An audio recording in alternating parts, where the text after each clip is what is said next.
Assalamualaikum warahmatullahi wabarakatuh. Ledakan di Lebanon akibat amonium nitrat, apa dampaknya bagi kesehatan?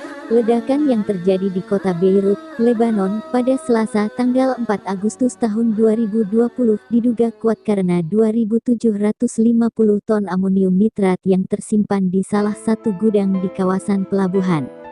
Diberitakan Kompas.com, Kamis tanggal 6 Agustus tahun 2020, jumlah korban meninggal dunia akibat ledakan Lebanon bertambah menjadi 135 orang. Sementara, tercatat 5.000 orang lainnya terluka. Data korban tersebut terus diperbarui, karena pencarian korban masih dilakukan. Presiden Lebanon Michel Aoun, dalam postingan media sosial Twitternya, mengatakan penyimpanan bahan kimia amonium nitrat dengan tidak aman selama 6 tahun yang mengakibatkan terjadinya ledakan ini tak dapat dimaafkan. Ia mengatakan, siapapun yang bertanggung jawab akan ledakan tersebut harus mendapatkan hukuman yang berat. Banyak warga di Beirut, Lebanon, menyatakan kemarahan pada pemerintah atas apa yang mereka sebut sebagai kelalaian yang menyebabkan ledakan besar pada Selasa lalu, 04.08. Presiden Lebanon, Michel Aoun mengatakan peristiwa yang menewaskan sedikitnya 135 orang dan melukai lebih dari 5.000 lainnya itu akibat dari meledaknya 2.750 ton amonium nitrat yang disimpan secara tidak aman di sebuah gudang selama 6 tahun.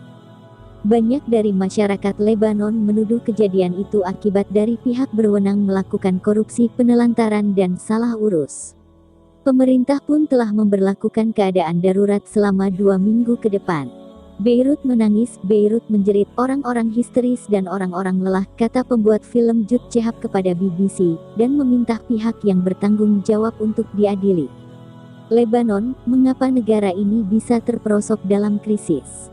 Lebanon, kehancuran dan kekacauan di Beirut dalam rangkaian foto. Chadia El-Meachi Noun, seorang warga Beirut yang saat ini dirawat di rumah sakit, mengatakan, saya tahu bahwa selama ini kita dipimpin oleh orang-orang yang tidak kompeten, pemerintah yang tidak kompeten. Tetapi biar saya kasih tahu Anda, apa yang telah mereka lakukan sekarang benar-benar tindakan kriminal.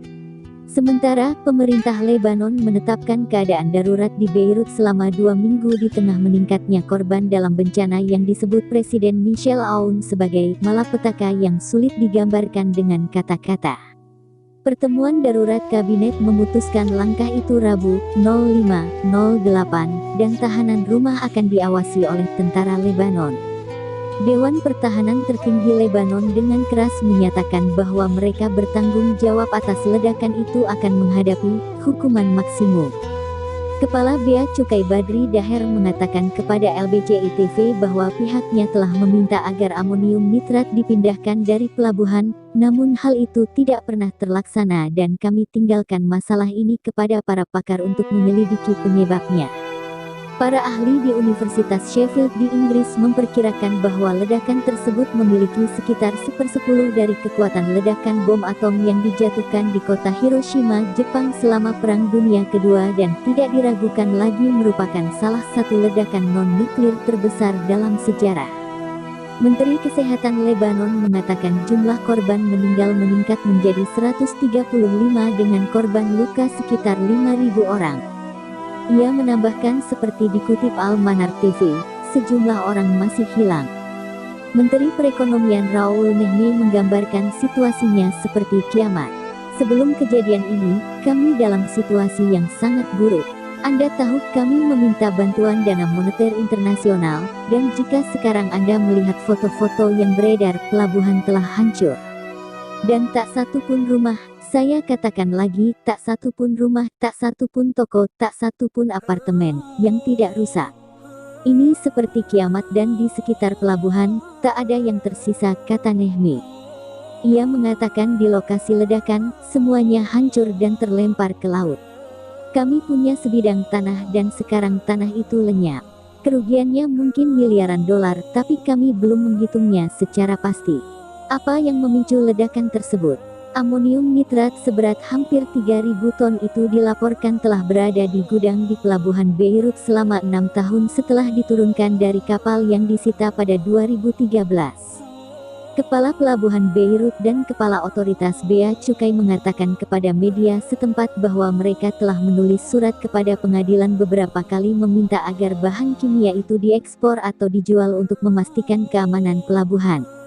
Manajer Umum Pelabuhan Hasan Koraitem mengatakan kepada OTV bahwa mereka telah mengetahui bahwa bahan itu berbahaya ketika pengadilan pertama kali memerintahkannya disimpan di gudang, tetapi tidak sampai tingkat ini.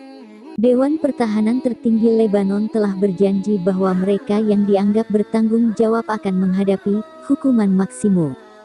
Menteri Ekonomi Raoul Nehme mengatakan kepada saya pikir itu adalah ketidakmampuan dan manajemen yang sangat buruk dan ada banyak tanggung jawab dari manajemen dan